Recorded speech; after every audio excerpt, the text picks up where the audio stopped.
les amis, aujourd'hui je vous amène sur le dernier parcours de la station de trail de Bure. C'est le parcours numéro 7. Il s'appelle Mérantaise.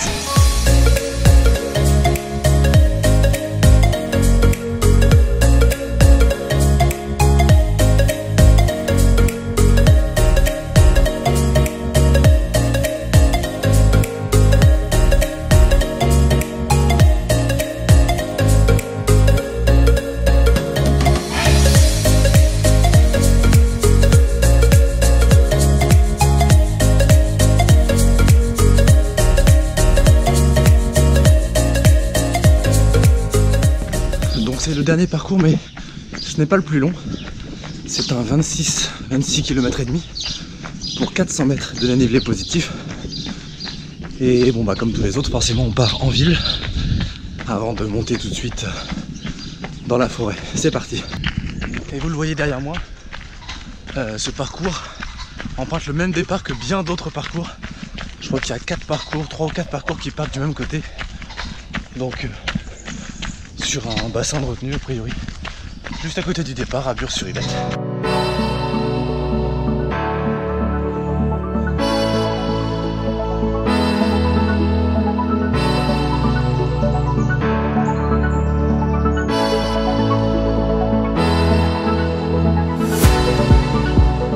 Et voilà, on a fait 1,5 km et on se retrouve encore une fois dans ces fameux escaliers.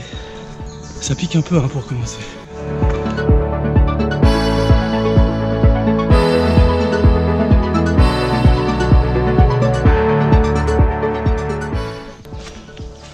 Et donc, on est parti. Parcours numéro 7. Ça y est, on est sur du plat. On est arrivé tout en haut. Il n'y a plus qu'à.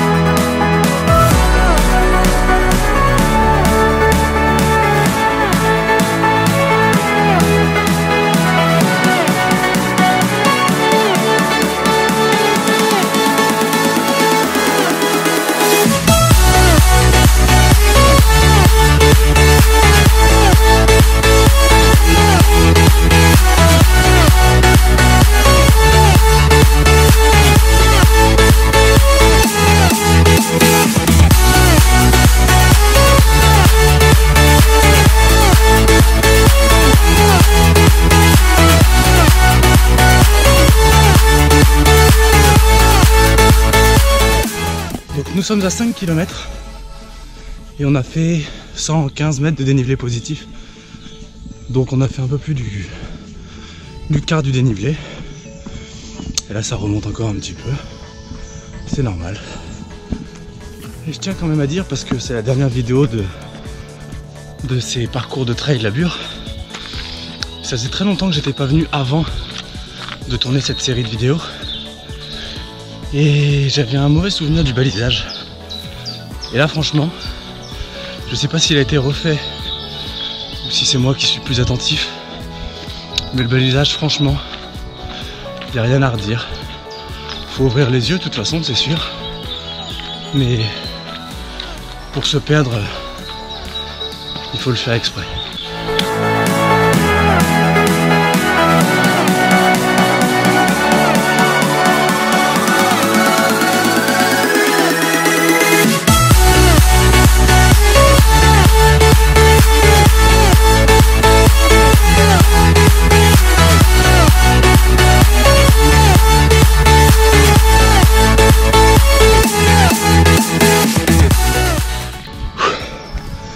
On vient de manger une grosse côte. Enfin grosse. On a dû prendre 30 mètres de dénivelé en l'espace de 100 mètres, 200 mètres. Donc ça pique un peu. Et surtout on a déjà fait 240 mètres de dénivelé alors qu'on est qu'au 7e kilomètre. Donc je pense que la première partie est vraiment beaucoup plus vallonnée et peut-être plus dure que la deuxième, mais on verra ça d'ici quelques minutes et quelques heures.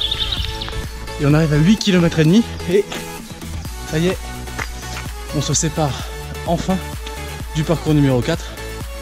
Donc 8 km et demi de commun avec le parcours numéro 4, donc c'est beaucoup. Et donc là ça y est, on est parti sur le numéro 7.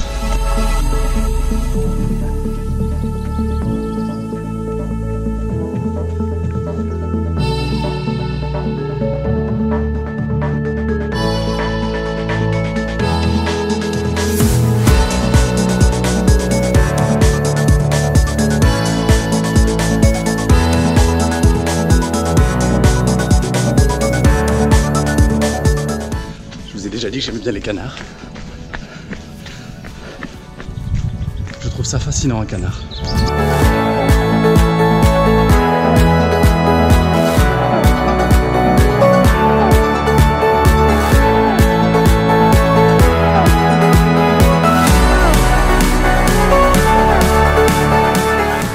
Bon, sur ce parcours, il y a énormément de parties en forêt. Je trouve ça très agréable. Même si entre chaque partie forcément il y a un petit peu de route parce que bah, fatalement on n'est pas dans les Alpes, hein, donc pour passer d'une forêt à l'autre il faut traverser dans la route.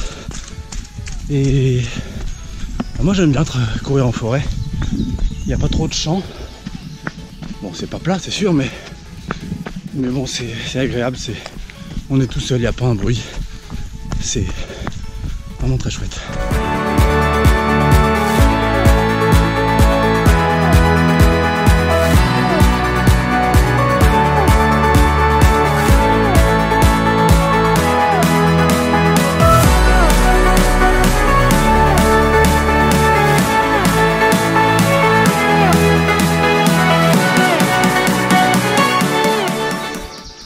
Bon du coup là on arrive au 14e kilomètre et en fait on arrive au bout de la boucle, c'est à dire que ce parcours numéro 7 est un parcours en aller-retour.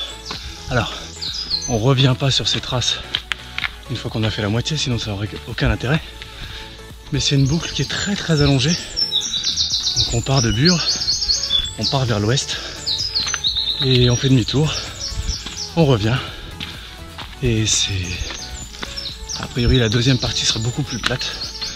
Il me reste 90 mètres de D+ à faire. Alors qu'il me reste un gros 10 km. Donc bon, ça devrait le faire. Et puis du coup, puisque on fait demi-tour, et ben je vais faire la blague que tous les petits rigolos aiment bien faire sur les courses, souvent au semi-marathon. Alors qu'ils sont sur un marathon, bah c'est... on rentre à la maison, hein. Donc voilà, on a fait la moitié, donc on rentre à la maison. C'est un peu ça en fait. C'est pas très drôle, mais c'est un peu vrai.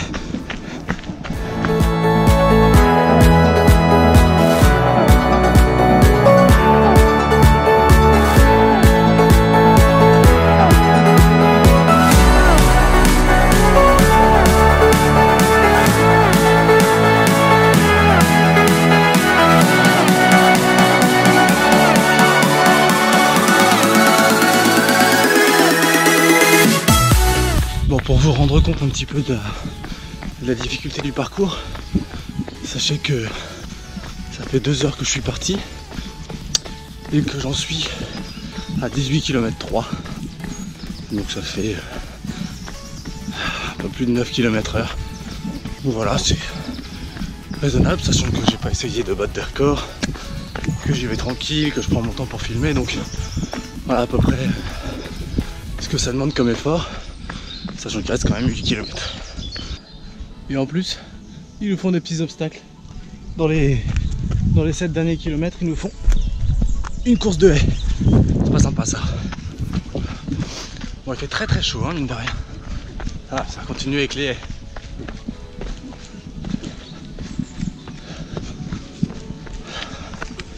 Et la dernière pour la route. Hop là. Ah, les amis, je suis très étonné parce que on est dimanche, ni trop tôt ni trop tard, puisqu'il va être 11h30 bientôt. Et c'est les premières chaleurs de l'année. Depuis quelques semaines, il fait que de pleuvoir. Et je n'ai croisé aucun trailer. Beaucoup de VTT, mais aucun coureur à pied. Donc je trouve ça assez étonnant, mais Bon, au moins, ça change des courses officielles où on se marche dessus, ça veut dire. Mais bon, c'est dommage. Les amis, on a retrouvé la ville. Ça sent la fin. Ça sent la fin. Il me reste 3-4 km et on sera rentré.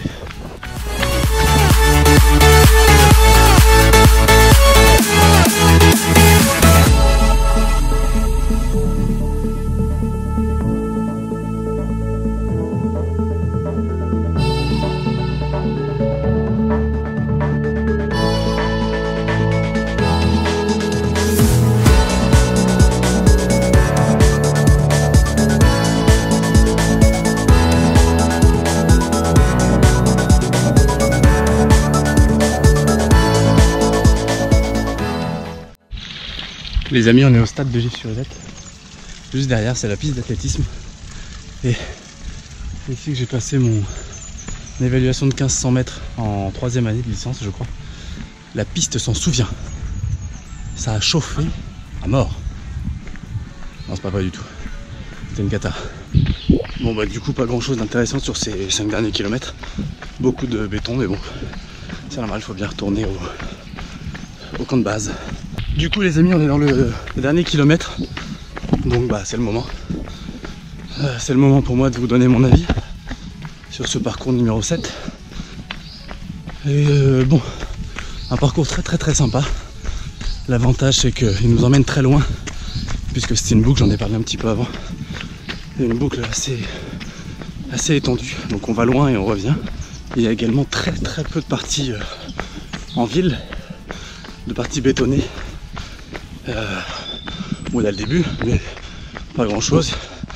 Et la fin, les 4-5 derniers kilomètres, donc ça reste très respectable. Après, il n'y a pas de très grand panorama, de choses très belles à voir. Mais ça a l'avantage d'être un parcours très nature. Donc pour ça, je vais donner la note de 17,5 sur 20 à ce parcours numéro 7. Parce que voilà, c'est peu de route, mais pas beaucoup de gros paysages très jolis à voir. Par contre, point très positif, il y a beaucoup de canards. Pour la difficulté par contre du parcours, c'est très difficile à juger parce que la première partie est très compliquée, la deuxième est beaucoup plus roulante, mais il faut que je note sur l'ensemble, donc je mettrai un 3 étoiles sur 5 sur ce parcours, parce que la première partie est vraiment très compliquée, très technique, et la deuxième vraiment beaucoup plus simple, beaucoup moins technique. Donc voilà, 3 ça me paraît un bon jugement, 3 étoiles sur 5.